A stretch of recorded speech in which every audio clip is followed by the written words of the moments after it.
Okay, this is the second section in the series.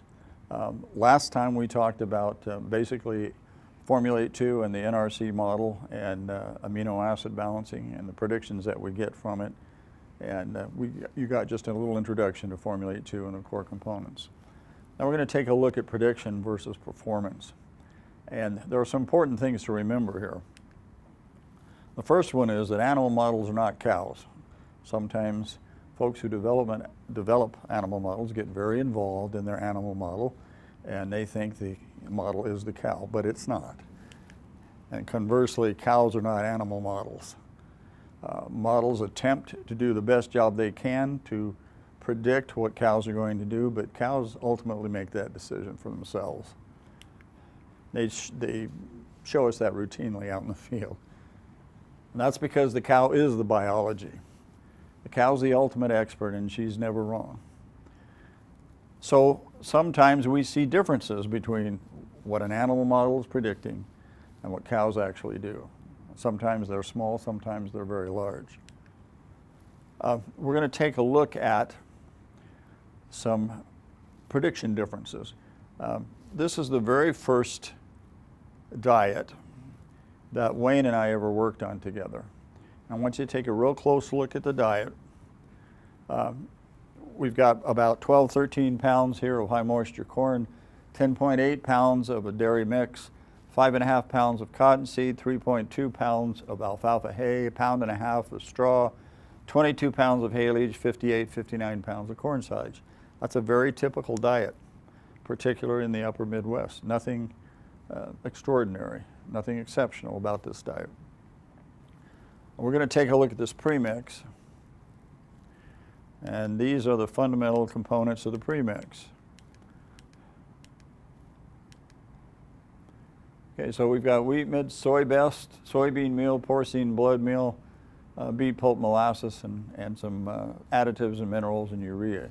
That's our 10.82 pounds. So we've got some lysine sources here, particularly in the porcine blood meal, a little bit in the wheat mix. But what's missing from the diet? Something's missing. It's a conventional mix, but there's no methionine supplementation in the premix at all, not in this mix. And in the diet that we just looked at, there's no significant source of methionine. So, based on 40 years of research done on amino acid requirements that have consistently indicated lysine and methionine are the first limiting amino acids in milk production and protein production. What we should expect to find from the software that Wayne used to formulate this, it should indicate to us that lysine and methionine are limiting milk yield. And in this situation, in this diet, we have a lysine to methionine ratio that's almost 3.7 to 1 when we evaluated in NRC, which means we have far more lysine than we have methionine to make use of that lysine. So it should be that methionine is limiting milk production in this diet. That's what the software should tell us if it's in line with living biology, if it's in line with 40 years of research. So let's take a look and see what we found. These are the predicted nutrient balances from the software and the model implementation that was used to formulate the diet.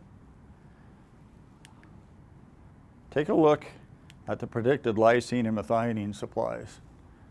76 grams of methionine, 215 grams of lysine.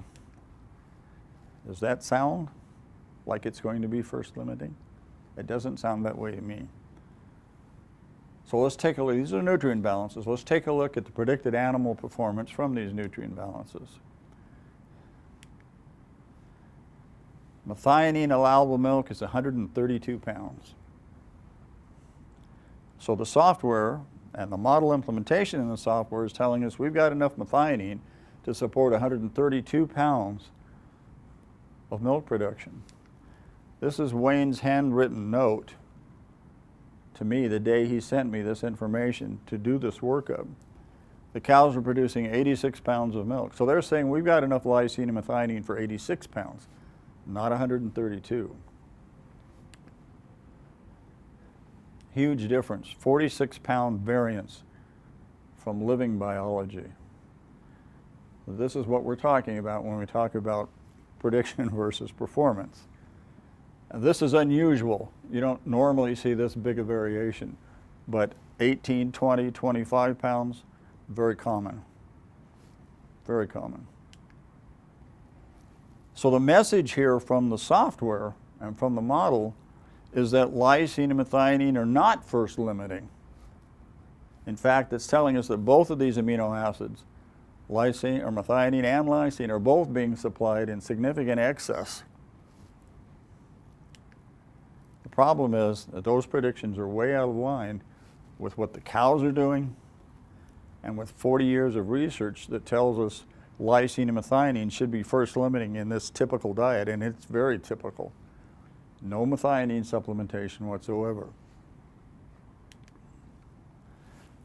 This is a workup of the predicted nutrient supplies from the software that we use to formulate the model, or formulate the diet. Okay, that's this column here. The second column is the NRC evaluation of the same diet, same forage analyses, same everything. Where we want to focus is right here. The NRC cow data-based amino acid submodel is telling us 189 grams of lysine, 51 grams of methionine.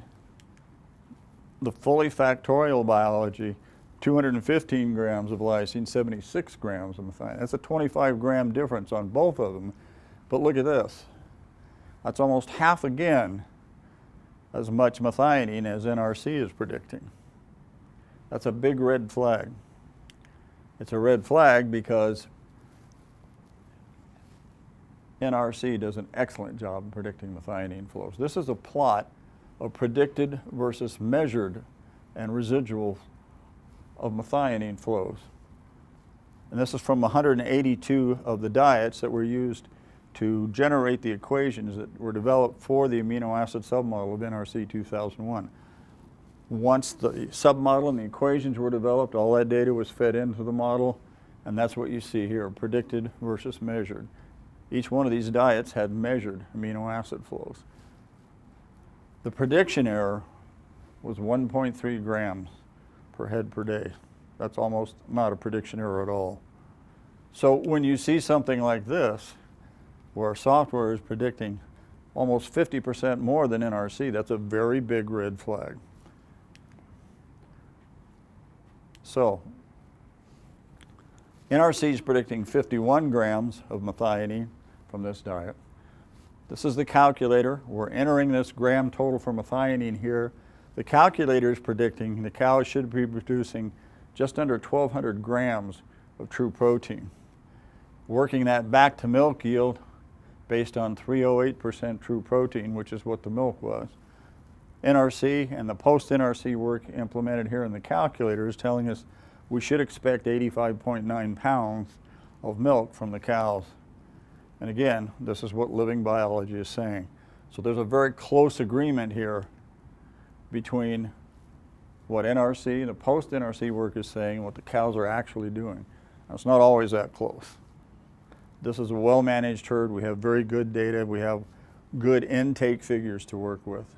And when we have that, then we see these kinds of relationships. But typically, we'll see 2 or 3 pounds difference. But what we don't see is 10, 15, 20, 25 pound variance. So this is very well aligned with living biology, and it's well aligned with 40 years of research in this typical diet in North America. That research tells us lysine and methionine should be limiting, and in this case, it's methionine.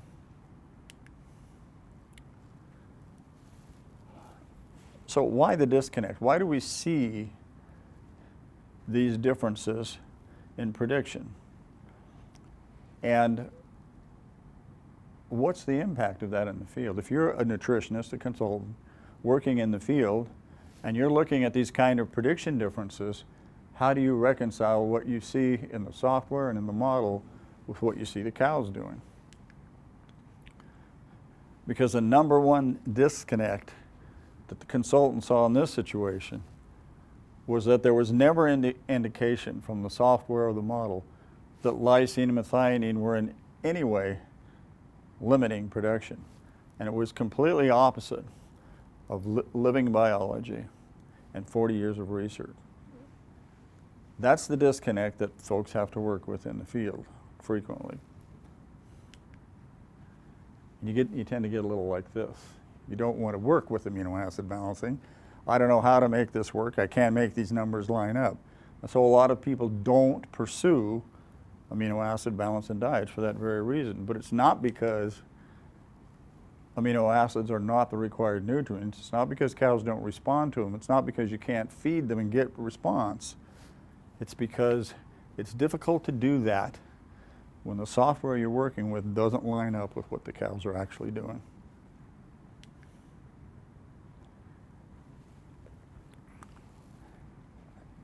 NRC and the amino acid submodel that was developed, which was developed from cow data, that's different from a factorial approach.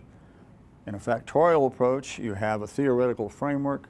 Your inputs go here. There's a flow of production. Out drops a flow of essential amino acid predictions. There's nothing between the model and the final prediction of amino acid flow. NRC 2001, there's a data set of 57 published studies, 199 diets, all with measured amino acid flows. The approach the NRC committee took was to have a theoretical framework. You always have a theoretical framework to start with. But those predictions were not the final predictions for amino acid flow. Those predictions were evaluated to find the variables that were the best predictors of the final amino acid flows. And then those flows were used to develop equations to predict each essential amino acid. So there's not a straight line of prediction. NRC has a very significant self-correction effect built into it, with the understanding up front that there's always going to be prediction errors in a theoretical framework. And the approach of the committee was we need to compensate for that so we have something that works in the field.